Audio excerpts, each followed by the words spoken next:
পয়লা অঘ্রাণ অর্থাৎ নবান্নের দিন সকাল থেকে রাত অবধি কী কী রান্নাবান্না করলাম আর কিভাবে আমরা নবান্ন করলাম সবটাই তোমাদের সঙ্গে আজ শেয়ার করব।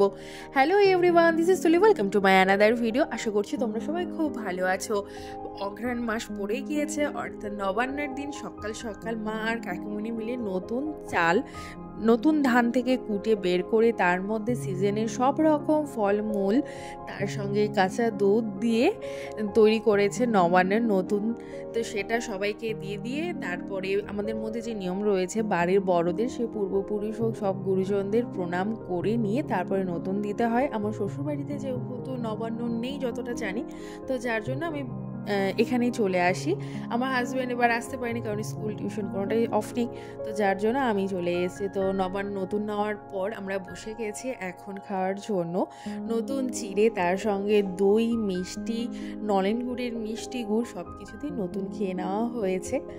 যেহেতু মানুষ ধীরে ধীরে কমে গেছে, শুধুমাত্র আমরাই চারজন। যাই হোক, নবান্ন করে নেওয়ার পর এখন ডিসকাস চলছে যে হলো কি রান্নাবান্না হবে। হ্যাঁ, কি মেনু হচ্ছে? বাঁধাকপি ঘন্ট, মাছের মাথা দিয়ে লাউ ঘন্ট, বাঁধাকপি ঘন্ট, পালং শাক ঘন্ট, সব মাছের মাথা দিয়ে যতগুলো ঘন্ট। বাপরে, শুধু ঘন্ট আর ঘন্ট। হ্যাঁ, মাছের ঝোল হবে, আলু ফুলকপি দিয়ে, তারপরে বেগুন দিয়ে একটা হবে, বাটা মাছের ঝোল।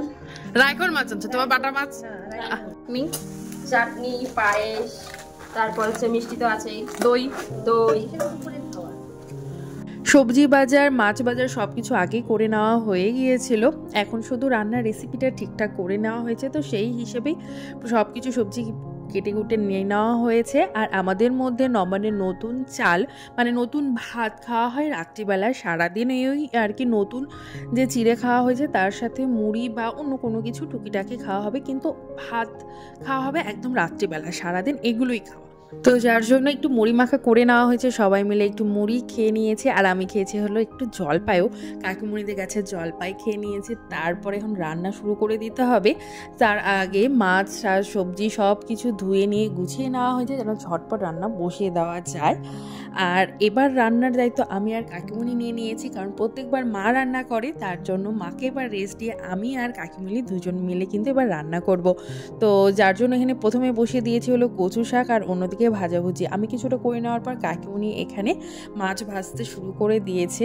অলমোস্ট অনেকটা মাছ ভেজে নিয়েছে, আর এখন অল্প কিছু মাছ ভাজা বাকি আছে। তো কাকিমুনি তো বাড়ি চলে গেছে, কারণ কাকিমুনি বাড়িতে সন্ধ্যা দেবে। তো ততক্ষণ ভাবলাম যে আমি কিছু রান্নাটা এগিয়ে রাখি। তো গেছে অনেকক্ষণই, অলমোস্ট অনেক কটা রান্নায় কমপ্লিট করে নিয়েছি। ভাজাগুলো তো তখনই আমি সব কটা করে নিয়েছি। আর কাকিমুনি হচ্ছে মাছ ভেজে রেখে, সব কটা মাছ কাকিমুনি ভেজেছে, মাছ ভেজে রেখে বাড়ি চলে গেছে। তার মধ্যে আমি লাউ ঘন্টটা করেছি, ডাল করেছি, তাও দেখাচ্ছি। এই যে মাছ ভেজে রেখে চলে গেছে, এখানেও মাছ ভাজা আছে। আমি রান্না করেছি যে লাউ ঘন্ট, মাছের মাথা দিয়ে সব কিছু কলা পাতায় ঢাকা। আর এই দিকটাতে ভাজাভুজি, এগুলো অনেকক্ষণই কমপ্লিট হয়ে গেছে। যেহেতু শাক তো ওটা তো হচ্ছে সন্ধ্যা হওয়ার আগে হচ্ছে রান্না করতে হয়, তো যার জন্য হচ্ছে সন্ধ্যার আগে ওটা হয়ে গেছে। ঠিক আছে, মানে কচু শাক কমপ্লিট হয়ে গেছে, পালং শাকও কমপ্লিট হয়ে গেছে, আর ডালটাও আমি করেছি। যে বাড়ির মাসকলাইয়ের ডাল রান্না করেছি হলো মাছের মাথা দিয়ে। ডাল তো কমপ্লিট হয়ে গেছে। এবার করব আলু ফুলকপি দিয়ে কাতলা মাছের ঝোল করতে থাকি। তারপর কাকিমুনি ততক্ষণে চলেই আসবে, তো বাকিগুলো পরে কাকিমুনিকে দায়িত্ব দিয়ে দেবো যে তুমি করো। হলো আলু ভেজে হচ্ছে, ওখানে হচ্ছে পায়েস। এই যে রাঁধুনি এখানে আলু ভাজা করছে, আর এখানে রান্না করেছে। পুরো কমপ্লিট হয়নি রান্নার এখনো, মাছের ঝোল। হ্যাঁ, পুরো রান্না কমপ্লিট হবে তখন দেখো। ওকে।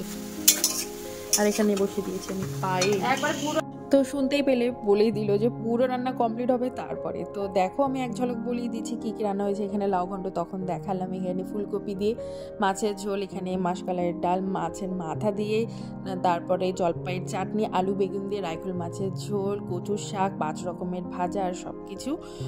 তো খেতে বসে আবারও একটুখানি তোমাদের সঙ্গে শেয়ার করে দেবো পাতে কী কী রয়েছে। তো কাকিমুনি এখানে সবাইকে খেতে দিতে শুরু করে দিয়েছে। আর আমাদের মধ্যে নিয়ম রয়েছে হলো বেড়ে দেওয়ার, তো সেটা বেড়ে দিয়ে আমরা বসে গিয়েছি। আর কলা পাতায় কিন্তু খাওয়ার মজাই আলাদা। তো এখানে বলে দিই কী কী রয়েছে। আরও একবার এখানে রয়েছে মোয়া মাছ ভাজা, তার সাথে সিম ভাজা, বেগুন ভাজা, পটল ভাজা, আলু ভাজা, তারপরে মাছ ভাজা, কচু শাক, বাঁধাকপি ঘন্ট মাছের মাথা দিয়ে, লাউ ঘন্ট মাছের মাথা দিয়ে, তারপরে মাসকালাইয়ের ডাল মাছের মাথা দিয়ে, আর হলো যে বড় মাছ কাতলা মাছ আনা হয়েছিল, কাতলা মাছ ফুলকপি আলু দিয়ে, আর হলো রাইখোল মাছ হলো আলু বেগুন মূলো এগুলো দিয়ে রান্না হয়েছে। দাদু ঠাকুমা থাকতে আরও দাদুরা মিলে সবাই মিলে করা হতো, তখন আরও মজা হতো, আরও বড় করে করা হতো। এখন যেহেতু কেউ নেই যার জন্য সবাই আমরা নবান করতে বসেছি। কলা পাতা খাওয়া অনেকদিন পর, সেই মজা একসাথে কলা পাতা খাওয়ার মজাই আলাদা।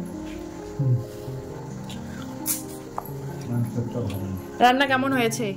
প্রচুর সুন্দর হয়েছে রান্না, মনোমুগ্ধকর। সত্যি সুন্দর হয়েছে খেতে, রান্না সুন্দর। তো ভিডিও এখানেই এন্ড করছি। তোমরা কিভাবে নবান্ন করো অবশ্যই কমেন্টসে জানিও, আর ভালো লাগলে অবশ্যই শেয়ার করো।